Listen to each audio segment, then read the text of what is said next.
Olá, boa noite. O primeiro plano está no ar. Eu entrevisto hoje o doutor Eval Sampaio. Boa noite, doutor. Boa noite, prazer enorme. Primeira vez estar aqui no programa, conceituado, em que pese não ser de Natal, mas já ouvi falar várias referências, sempre que posso, estou acompanhando.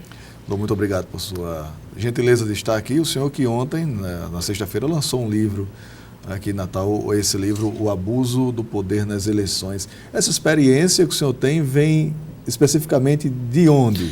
Veja, 16 anos atuando na justiça eleitoral, convivendo inclusive com o povo, convivendo com o que a gente chama de bastidores, não só do processo eleitoral propriamente dito, mas os bastidores inclusive da própria sociedade. E a partir dessa experiência, intensificada muito agora nas últimas eleições municipais e suplementares, a gente entendeu que era momento da gente encampar uma ideia nossa como cidadão, Daniel. Procurando, inclusive num livro que procura ser social, num livro que procura ter uma linguagem simples e descomplicada, muitas vezes é abalizada pela parte técnica, até para reforçar os argumentos. Nós esperamos que as pessoas, tendo ciência dessas ilicitudes, em especial, por exemplo, a compra de voto, onde o próprio eleitor é partícipe. Se o eleitor é partícipe, se ele é, inclusive, muitas vezes o sujeito ativo, por exemplo, ele pode contribuir já muito com o processo eleitoral, evitando a corrupção eleitoral, se, por exemplo, ele não solicitar ou receber qualquer vantagem individual. Isso, por si só, se o livro conseguir atingir, além do que explicar quais são esses abusos, eu já me daria por muito satisfeito. Doutor Eval, o sistema é viciado ou ele é viciante? A culpa é do político ou a culpa é de quem se submete a esse tipo de situação, sendo eleitor e aceitando? Eu diria que ele é viciado e viciante ao mesmo tempo. Não dá para a gente fazer estagmentos dessa maneira. Eu entendo que o sistema como um todo, a partir de uma coisa endêmica na cultura brasileira, porque você sabe que a corrupção não é só a corrupção eleitoral. A corrupção eleitoral, ela propicia, no meu sentido, diversas outras corrupções. Por exemplo, que a gente vê muito de novo esquema de escândalo, de tal, pode analisar. É o mesmo tipo de escândalo de corrupção que a gente está acostumado. E o pior é isso, é dizer que está acostumado. E ao mesmo tempo, amigo Daniel, o que eu percebo também, claramente, é que esse sistema que se encontra muito bem, vamos dizer, planejado legalmente, com várias previsões, ele não consegue encampar na prática justamente porque o principal protagonista, aquela peça da engrenagem mais importante que é o eleitor, que é o protagonista, inclusive, de votar, de ir exercer a democracia, todo o poder emana dele, ele não exerce. Ele vai tão somente no dia da votação, mas ele não participa ativamente, como, por exemplo, votando consciente.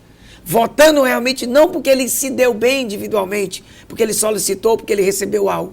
E aí, essa não participação do eleitor faz com que o processo fique realmente todo capenga, ao ponto de eu poder afirmar para você, sem medo de errar, que infelizmente, como regra geral, evidentemente eu não estou generalizando, por exemplo, os mandatos nesse país são comprados, são adquiridos mesmo.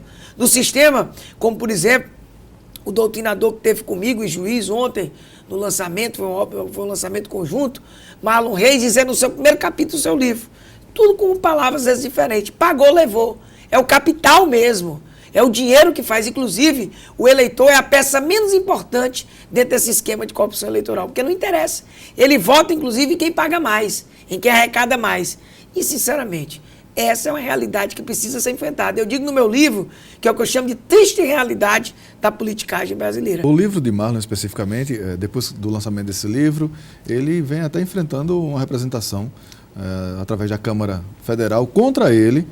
Segundo a Câmara, seria um livro que acusa os deputados todos de serem corruptos. O senhor acha que a carapuça serviu? Olha, eu vou lhe ser franco, tá? Eu não queria comentar processo em concreto, que até eu tenho impeditivos disso, né? O processo corre, é um processo administrativo disciplinar. Pelo que eu falei com ele, está na corregedoria do TRE do Maranhão. O que eu tenho a dizer é o seguinte, e aí, evidentemente, as pessoas façam as interpretações que entendam necessárias.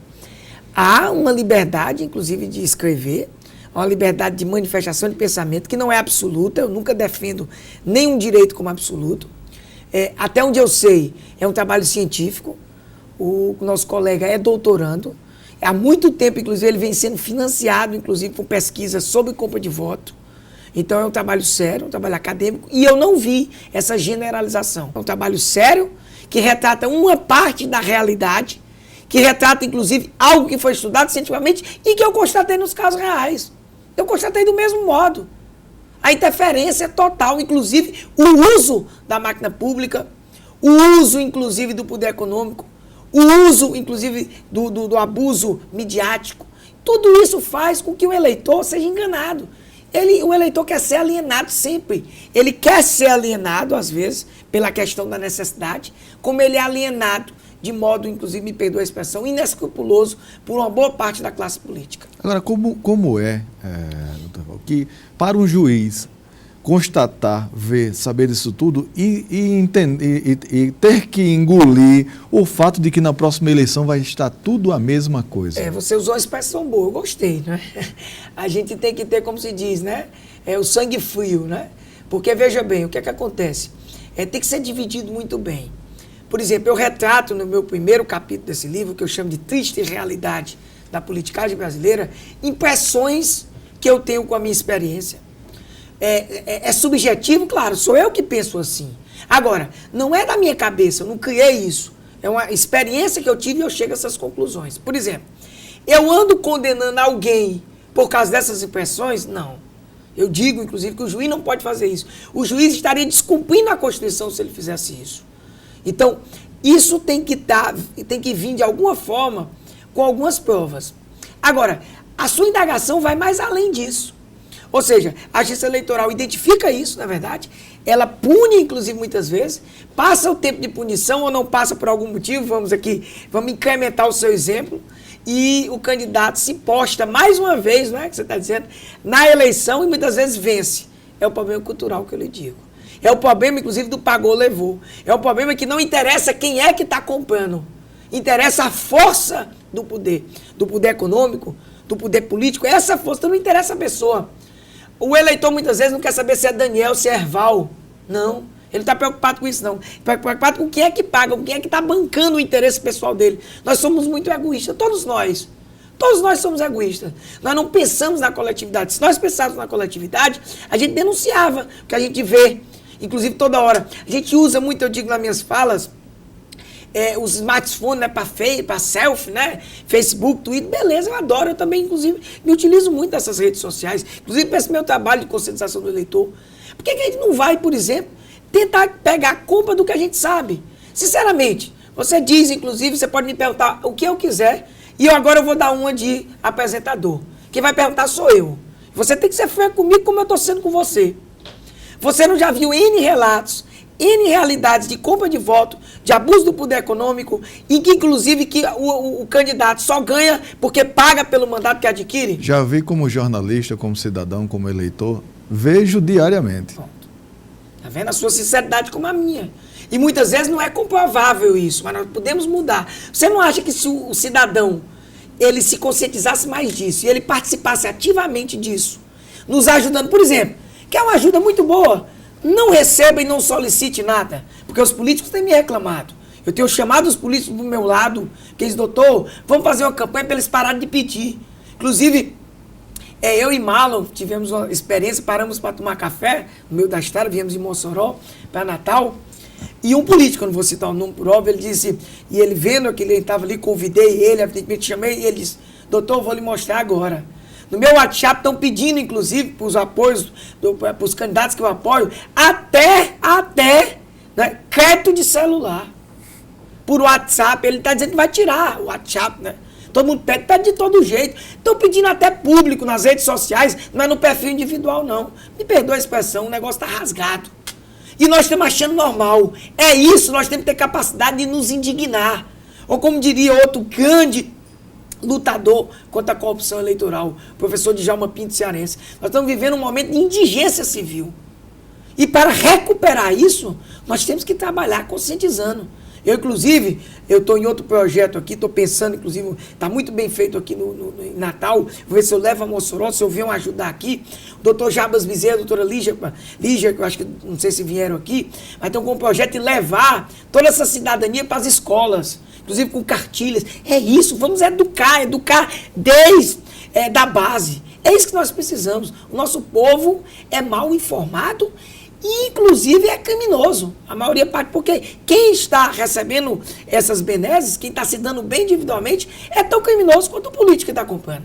Doutor Eval, agora, fala-se muito de que uma mudança na legislação eleitoral, uma reforma política, tudo isso viria a dirimir um pouco esse vício criado na política brasileira. O senhor acredita nisso? Eu acredito no seguinte: por si só, essa legislação, a própria reforma, eu chamo reforma do sistema político, né?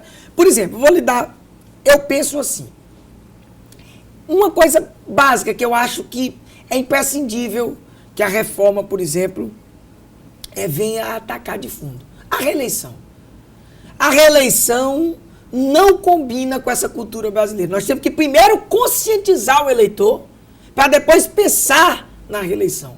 Hoje, com essa cultura que nós temos, com esse assistencialismo, essa ideia de individualizar, de querer ajudar as pessoas individualmente, para justamente angariar benefícios eleitorais, a reeleição, pelo amor de Deus, é difícil o político não incidir em uma conduta vedada. Então, por exemplo, reformar o sistema político, que é algo, inclusive, que, com todo respeito à classe política, ela não gosta muito desse assunto, é da verdade que não faz, vai resolver todos esses problemas? Não, vai melhorar. Vai melhorar. Agora, eu penso que conscientizando o eleitor, ele, inclusive, ficando mais, vamos dizer, ligado, mais preocupado, inclusive, com esse bem social comum, e servir que o político tenha essa identidade de propostas, que ajude a coletividade como um todo, que ele passe a fiscalizar, que ele deixe de receber benesses, toda essa conscientização, essa fala de corrupção, essa indignação do eleitor, eu acho que isso é mais importante do que a lei por si só. Claro que nós precisamos avançar, indiscutivelmente tudo passa também por uma reforma do sistema político. Nesse livro o senhor relata situações da cidade de Mossoró? Olha, eu relato, tá? Falando franco, lá são os casos, inclusive, muitos casos vividos na cidade de Mossoró e Baraúna. Eu não cito textualmente isso, tá? Por uma opção minha. E respeito, inclusive, que eu tenho as pessoas, eu não tenho nada pessoal contra ninguém, os números são retirados das cidades. Mas, por exemplo, o leitor, quando for ter acesso a ele, vai ver que a apresentação do livro é nominada, inclusive, vamos dizer, dá nome aos bois, como se diz, não é? E essa realidade que, infelizmente, houve, tá? E que eu constatei, e que está aí, pelo menos no meu sentido, devidamente comprovado, isso por si só já chama a atenção, no meu entender, que é uma realidade que ocorre na maior parte das cidades brasileiras. Eu lhe perguntei sobre Mossoró porque acompanho a eleição, acompanhei a última eleição em Mossoró mais de perto, tenho acompanhado sempre, e vejo os políticos questionando até, dizendo que o senhor gosta, na verdade, de holofotes. Eu queria saber sua opinião sobre isso, mas daqui a pouquinho a gente vai para um breve intervalo, daqui a pouco a gente volta com a entrevista do Dr. Eval Sampaio.